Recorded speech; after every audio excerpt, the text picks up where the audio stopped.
Everyone, literary sources पढ़ रहे थे, उसमें हमने कोर्ट क्रॉनिकल्स पढ़ा था।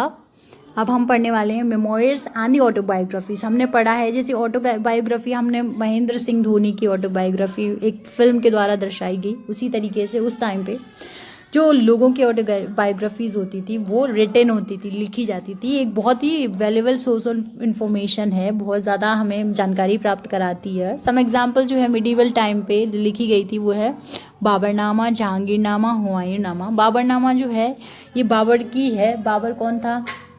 अकबर का पिता था। Which draws a clear picture of the natural landscape of the India. Okay, Baburnama Gulbadan Begum ने लिखी थी, जो कि बाबर की बहन थी, उसने लिखी थी। The different aspect of the Jahangir in can be seen in this Jahangirnama. तो लोगों के बारे में हमें कैसे पता चलता था? इन्हीं मेमोयर्स और ऑटोबायोग्राफीज के तरीके से। ठीक है, तो हम पढ़ेंगे Humayun nama was written by the Gulbadan Begum and it provide inside of the affairs royal house hold.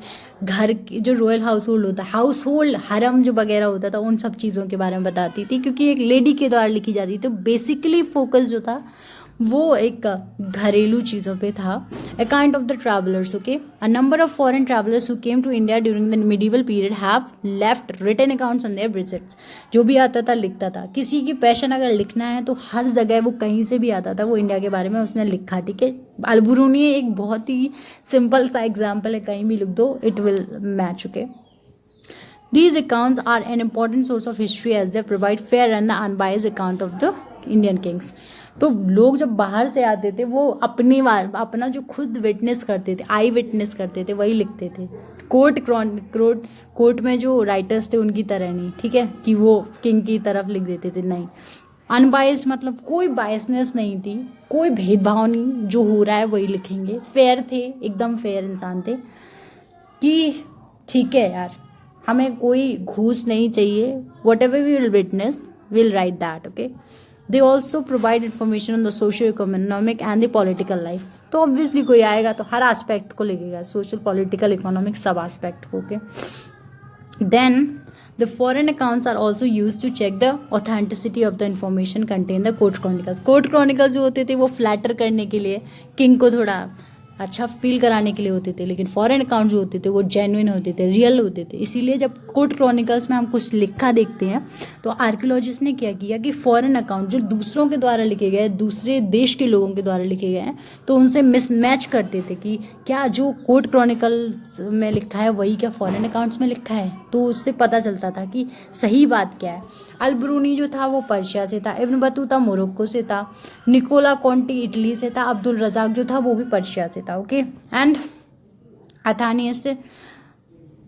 Athanasius Nikitin of Russia were some of the famous foreign travellers.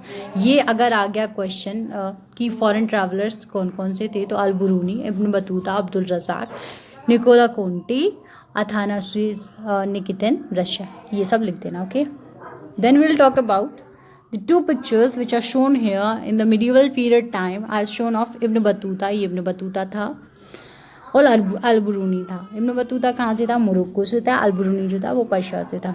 Okay, जो ताहिक़ हिंद था 11वीं सेंचुरी में एक किताब लिखी गई थी, ताहिक़ हिंद, जो कि अलबरूनी ने लिखी थी। और किताबुल हिंद भी अलबरूनी ने ही लिखी थी, जिससे इंडिया के बारे में लिखा गया है। Who came to India when Mahmud of Ghazni invaded India. Mahmud of Ghazni ने कितनी बार इंडिया को इन्वेड किया था। Okay, it is book written extensively about the Indian people. देश के लोगों के बारे में, अपने देश के लोगों के बारे में लिखा था इसने, अलबरूनी ने। Many European travellers and Jesuit priest have also left to the wise sources of literary information. European travellers जो थे, जो यूरोप से आए थे, जेसुइट प्रीस्ट जो थे, पंडित जो थे, उन्होंने भी बहुत सारी चीज़ें लिखी थी इंडिया के बारे में।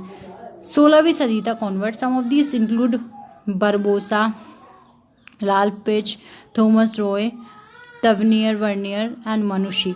ये बहुत ही इंपॉर्टेंट राइटर्स हैं। जब ग्रेजुएशन, ये जो है हायर डिग्री है उसमें, तो ये राइटर्स बहुत ही इंपॉर्टेंट है। ओके, ये कुछ 16वीं सेंचुरी के हैं, ये केवल 16वीं सेंचुरी के हैं, और जो इससे पहले पढ़े हैं वो 13वीं सेंचुरी के हैं। ओके, जब दिल्ली सल्तनत थी, ये मुगल सल्तनत के टाइम पे है, ये डिफरेंस है। ओके, इनमें they had written about the Indian people, इन्होंने इंडियन लोगों के बारे में लिखा था। मिडीवल इंडियन ट्रेड के बारे में भी लिखा था। कॉमर्स के बारे में लिखा था। और ये magnificent core of the various rulers, ये डिस्क्रिप्शन बताते हैं, ये बहुत अच्छे से इन्फॉर्मेशन देते हैं कोर्ट के बारे में और उनके जो वेरियस रूलर्स थे उनके बारे में बताते हैं। रीजनल लिटरेचर एक और सोर्स हो सकता है। During the medieval period a large number of literary works were written in many regional languages of India, क्योंकि इंडिया में मिक्स कल्चर था, बहुत सारी लैंग्वेजेस थी, तो ऑब्वियसली वर्नाकुलर लैंग्वेज जो होती थी, लोकल लैंग्वेज होती थी, सबके द्वारा बोली जाती थी, तो बहुत सारी रीजनल मराठा, कन्नड़ा, जो भी लैंग्वेजेस थी उन सब में लिखा गया। A large number of poems, stories and dramas were written in Tamil, Telugu, Punjabi, Oriya, Assamese and Marathi. तो obviously these are languages. Poems भी लिखी गई, स्टोरीज भी लिखी गई, ताकि लोगों को समझ में आए, उनको पता चले। Some of the important works were the Jayadeva's Gita Govinda. Jayadev जो थे एक राइटर होंगे, उन्होंने गीता गोविंदा लिखी। ओके। एंड चंद बरदाइस पृथ्वीराज रासो। पृथ्वीराज रासो पृथ्वीराज के ऊपर है, जो कि 1192 में हार गया था और तब्दीली सल्तनत आई थी। And the works of Kannada poets Pampa and Basavanna. तो ये कुछ राइटर्स हैं। रीजनल लिटरेचर जो है, during this period two great Sanskrit epics, ठीक है, रामायण और महाभारत को कौन नहीं जानता, were written translated into various regional languages. तो संस्कृत में लिखी गई थी रामायण और महाभारत, लेकिन सब तो समझ नहीं सकते थे, इसलिए रामायण और महाभारत को दूसरी लैंग्वेजेस में ट्रांसफर किया गया। मोर ओवर द भक्ति and the Sufi movements also became popular. भक्ति और सूफी मूवमेंट बहुत ही इंपॉर्टेंट है, बहुत ज़्यादा इंपॉर्टेंट है, ये बहुत पॉपुलर हुए। भक्ति मूवमेंट क्यों हुआ?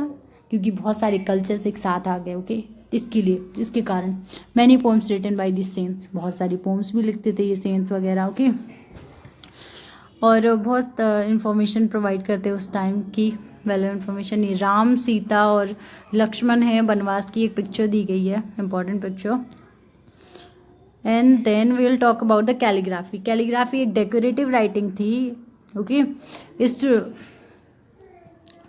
existed in the India since the ancient period. Later, a new calligraphy style were introduced by the India by the Persians. ये बहुत ही डेकोरेट करके आज भी लिखी जाती है। ओके, और पर्शियन ने दूसरी लैंग्वेज इंट्रोड्यूस कर दी। ये पर्शियन कैलीग्राफी है। Okay, now we will see the Persian and many literature works of this period have been beautifully written and decorated. Calligraphy can also be seen in various monuments, pillars and tombs. Calligraphy जो है वो India में pillars पे, tombs पे, books पे, हर जगह पे देख सकते हैं हम। Okay, and then we are going to read about the archival records. Archival record जो होते हैं, आर्काइव होती वहाँ है जो पिछले बहुत पुराने रिकॉर्ड्स रखती है, उसको हम आर्काइव बोलते हैं। The government also maintains document and record on the different dynasty that rule in the India. Government के पास भी पूरा रिकॉर्ड है किस किस डायनेस्टी कब कब रूल किया इंडिया पे। These documents help historians in the reconstruction of the history and they contain record of the administration policies of different rulers. तो हमें पता चलता है हिस्ट्री के बारे में, हम वही घुमा फिरा के एक ही चीज़ पे आ जाते हैं कि इन रिकॉर्ड से पता क्या चलता है। ओके, रॉयल ऑर्डर्स क्या थे उस टाइम के, treaties between kingdoms and the court records and revenue records constitute archival records. Revenue क्या था, प्रॉस्पेरिटी कितनी थी, कैसा एडमिनिस्ट्रेशन था, कौन रूलर था, क्या क्या घोटाले थे, ये सब हमें पता चलता है इससे। Okay, so we'll stop here and we'll discuss the oral tradition in the next class. Okay.